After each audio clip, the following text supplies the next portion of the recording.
we have been talking about an economy. And an economy comprises of three things. It comprises of what we call the households. It comprises of the farm and the government. So, in talking about the households, these are individuals that come together to make joint financial decisions. They are like families. So households, they give us the factors of production, that is labor. And in that a family will come, for example, they produce something, or they plant something.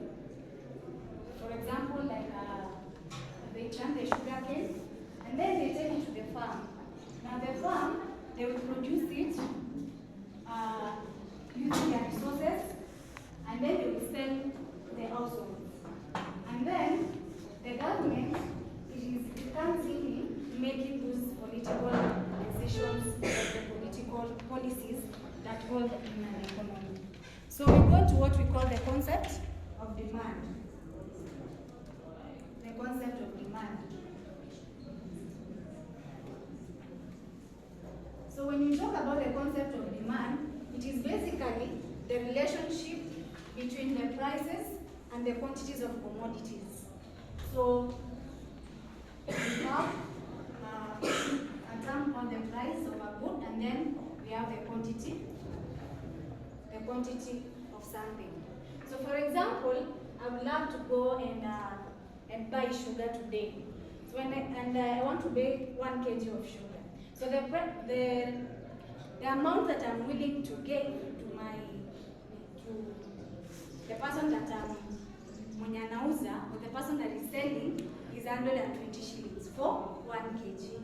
So that's the amount, or that desire for me, or the willingness for me to go and buy that commodity, that is sugar, at 120 is what is called demand. So in demand, it's the relationship, you can call it the relationship between prices and quantity.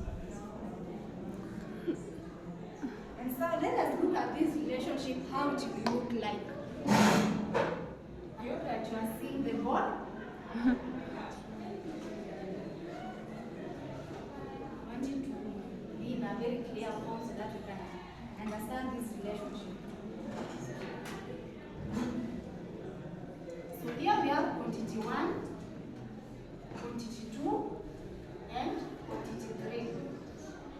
Here we have price 3, price 2, and maybe price 1. So at price 1, say the price is 500.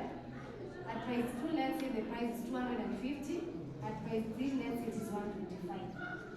Let's call this the quantity of 1 kg of sugar, 2 kg, and 3 kg of sugar. So at this point, at 500 shillings, I'll get 1 kg of sugar, right? So I say that. At 250, I'll get 2 kgs of sugar, right? At 3 kg, I'll get the amount that I'm willing to buy is 125. So this curve we call like this, and we call this a negative demand. So basically what we are saying is the prices of commodities go up, the quantity is low.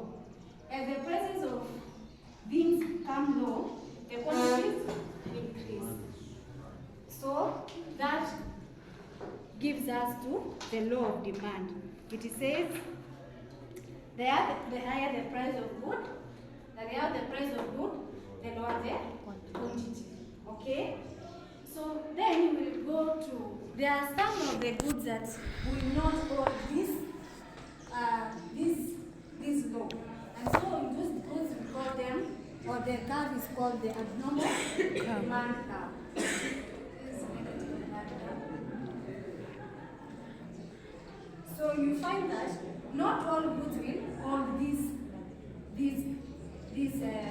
demand curve. And so we are going to look at, I will mention some of the goods that you find that will not hold that demand curve. Some of the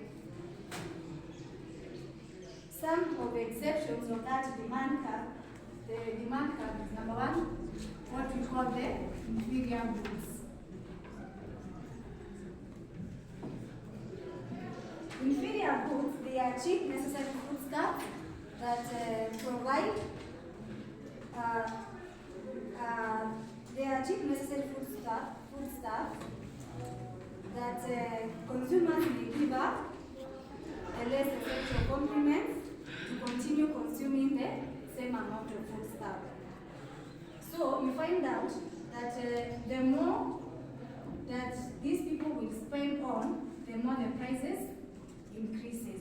So you find that that curve will be a positive demand curve in any individual. So the more the price, the more the quantity. Sawa. So another type of abnormal demand curve is what we call articles of ostentation. They still hold this positive demand curve, in where the more the price increase, the more the buyers are willing to get that product at that quantity or an increased quantity. So what are articles of ostentation? These are basically goods that are very expensive. You find out, and especially in our young age, you find out that, for example, the so-called the Subaru boys, what they do is, even if the price of that Subaru increases, they will still buy those cars, right? There's another one called the speculative demand. This is where, for example, you heard that tomorrow the prices of petrol will increase. So what do? You go and consume more of it today. So you are speculating that demand will increase.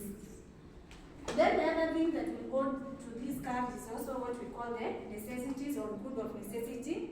These are goods that you cannot do without. For example, maize flour, for example, salt.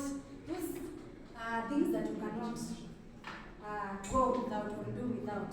And then there are also habitual goods and services. They will still own these that the more the prices increase, the more people will consume. So habitual goods or services may include cigarettes or alcoholic drinks. Even if those prices go up, people will still buy the products. So thank you for listening. I'll call upon Alphonse to continue to different types of demand.